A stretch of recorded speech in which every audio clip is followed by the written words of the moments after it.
சோசரம் friends, இன்றைக்கும் நம்ம பார்க்க போகிற விலங்கு, நம்ம வாழ்க்கையோட தேவன் ஒப்புமைப்படுத்துகிற ஒரு விலங்கு என்னன்னு பார்த்தோன்னா மான். ஆபகூக் 3வது அதிகாரம் 19வது வசனம். ஆண்டவர் ஆகிய கர்த்தர் என் பலன், அவர் என் கால்களை மான் கால்கள் போலாக்கி உயரமான ஸ்தலங்களில் என்னை நடக்க பண்ணுவார் அப்படிங்கிறது தான். இதில் பார்த்தீங்கன்னா, இந்த ஆபகூக் 3வது அதிகாரத்தை நீங்கள் வாசித்து பார்த்தீங்கன்னா, அவர் நிறைய காரியத்தை அங்கலாய்த்து பேசுகிறத நம்மளால் பார்க்க முடியும். அவர் இஸ்ரவேலில் வாழ்ந்த ஒரு தீர்க்கதரிசி. அப்போ இஸ்ரவேலுக்கு நடக்க போகிற காரியங்களை பார்த்து அவர் அங்கலாய்த்து துக்கித்து என்ன செய்கிறாரு, அவர் வாழ்க்கையில், அவர் சொந்த வாழ்க்கையில் நடந்த ஒரு காரியத்தை முன் வச்சு பர்சனலாக பேசுகிற மாதிரி இருக்கும். ஏன்னா அத்திமரம் துளிர் விடாமல் போனாலும், திராட்சை செடி பலன் கொடாமல் போனாலும், இப்படி நிறைய காரியத்தை சொல்லிவிட்டு அவர் இந்த காரியத்தை சொல்கிறாரு. எனக்கு நிறைய இல்லை தான், நான் விரும்பினதெல்லாம் எனக்கு இல்லை தான், எனக்கு ஒரு ஒரு ஆசீர்வாதம் இல்லை தான், ஆனாலும் எனக்கு எது பலன்னா இந்த ஆசீர்வாதங்கள்லாம் கிடையாது, கர்த்தர் தான் என்னுடைய பலன், அவர் என் கால்களை மான்கள் கால் ஆக்கி அப்படின்னு சொல்கிறார். இப்போ இந்த மானுடைய அந்த வீரியம் என்னன்னு பார்த்தீங்கன்னா, அதால் எந்த ஒரு அப்டக்களையும் தாண்டி போகிற பலன் நிறைந்ததாக காணப்படும். மான் எங்கேயுமே ஓடும்போது விழுந்ததாகவே இருக்காது. மான் மலை மேலே, அதுவும் உயரத்துலலாம் ஏறும்போது அந்த கல், அந்த பாறைகள் இதையெல்லாம் ஈஸியாக தாண்டக்கூடியதாக மான் காணப்படும். நான் இதுக்காக பார்க்கும்போது தெரிந்து கொண்டது, மான் 10 அடி தூரம் வரைக்கும் தாண்டுகிற பலன் நிறைந்தது. அந்த அளவுக்கு ஹைட்டை மானால் ஜம்ப் பண்ண முடியும்.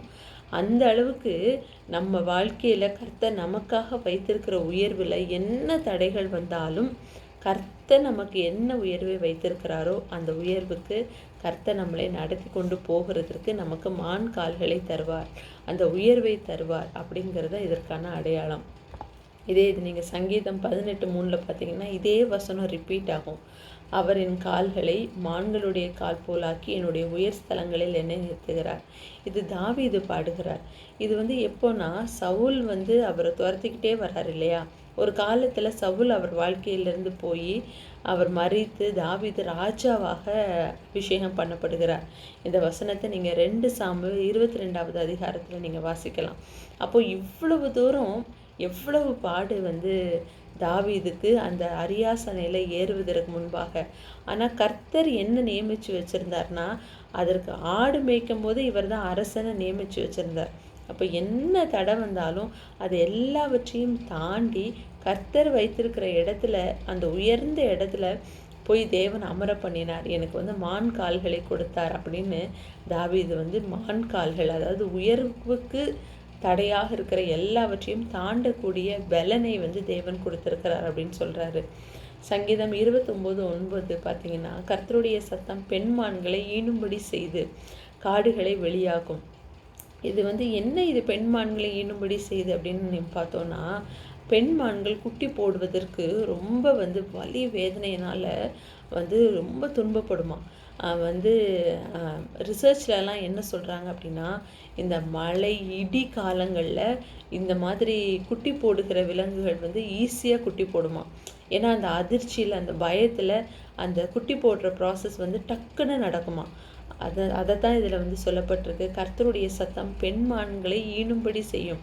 அப்போ கர்த்தருடைய சத்தம் ஒரு நொடி பொழுதில் ஒருத்தரை ரட்சிப்புக்கு நேராக நடத்தும். ஒரு நொடி பொழுதில் ஒருவருடைய பிரச்சனையிலிருந்து வெளியே கொண்டு வரும். ஒருவரை கர்த்தர் ஒரு நொடி பொழுது போலும் அவருடைய வாழ்க்கையை மாற்றுவதற்கு அப்படிங்கிறத குறிப்பிடுகிறதுக்காகத்தான் இங்கே இந்த இடத்துல பெண்மான்கள் ஈனும்படி செய்து அப்படிங்கிற வார்த்தையை பயன்படுத்தியிருக்கிறாங்க. அதோடைய வலி வேதனையிலிருந்து ஒரு நொடி பொழுதில் கர்த்தர் விடுதலை தருவார் அப்படின்னு. இன்னும் ஒரே ஒரு வசனத்தை நம்ம பார்க்கலாம். சங்கீதம் 42:1. மானானது நீரோடைகளை வாஞ்சித்து கதறுது போல கர்த்தாவே என்னுடைய ஆத்மா உமையே வாஞ்சித்து கதறுகிறது. இந்த வசனம் நம்ம எல்லாருக்குமே தெரியும். இந்த நீரோடையை வாஞ்சித்து கதறுவது எப்போமா இருக்கும் அப்படின்னா, வெயில் காலத்தில், வெப்பம் நிறைந்த காலத்தில் அந்த தண்ணி ரிசோர்ஸ் எல்லா இடங்களும் வற்றி போகும்போது மானி எங்கடா தண்ணி இருக்கும்னு அலைந்து தேடுமா. அது அந்த அளவுக்கு தாகத்தை தீர்த்து கொள்வதற்காக பிரயாசப்படுமா. இப்படி நம்ம வாழ்க்கையில் நம்மளுக்கு வருகிற அந்த ஒரு மாதிரி போராட்டமான எப்படா இதிலேருந்து விடுதலை கிடைக்கும் அப்படிங்கிற நிலைமையில நம்ம ஆத்மா கர்த்தரை தேடும்போது, அதான் நீரோடைகளை வாஞ்சித்து கருது போல கர்த்தாவே என்னுடைய ஆத்மாவும் உம்மை வாஞ்சித்து கதறுகிறது அப்படின்ட்டு மானை இதுக்கு ஒப்புமையாக சொல்லப்படுது. அப்படி வாஞ்சித்து கதறும்போது கர்த்தரிடத்துலேருந்து நமக்கு ஒத்தாசை வரும் அப்படிங்கிறத குறிப்பிடுகிறதற்காகத்தான் இந்த இடத்துல மானை குறிப்பிடப்பட்டிருக்காங்க.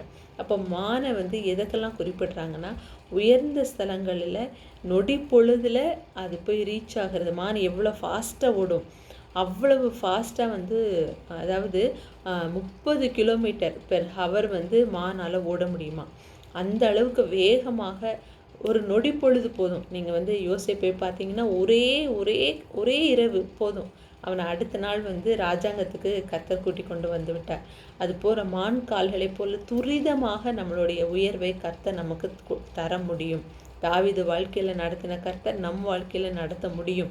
அதே போல் நம் வாழ்க்கையில் எந்தெந்த ஆசீர்வாதங்கள்லாம் ரொம்ப நாள் எடுத்துக்கொண்டு இருக்கும், வலி வேதனையோடு நம்ம கஷ்டப்பட்டு கொண்டு இருக்கிறோமோ, அந்த பெண் மான்களை ஈனும்படி செய்த கர்த்தருடைய சத்தம் நம்ம வாழ்க்கையிலையும் தடைப்பட்டு இருக்கிற ஆசீர்வாதங்களை ஒரு நொடி பொழுதில் நம்ம வாழ்க்கையில் தேவனால் கொடுக்க முடியும். மான் நீரோடைகளை வாஞ்சிப்பது போல நாம் நம்மளுடைய தேவைகளில் கர்த்தரை வாஞ்சிக்கும் போது கர்த்தர் நமக்கு பதிலுரைத்து நமக்கு ஒத்தாசை அனுப்பி அதிலிருந்து விடுதலை தருவார். இதைத்தான் நம்ம மான்களை கொண்டு தேவன் நம்ம வாழ்க்கையில் நமக்கு கற்றுக் கொடுக்குற ஒரு காரியம். God bless you.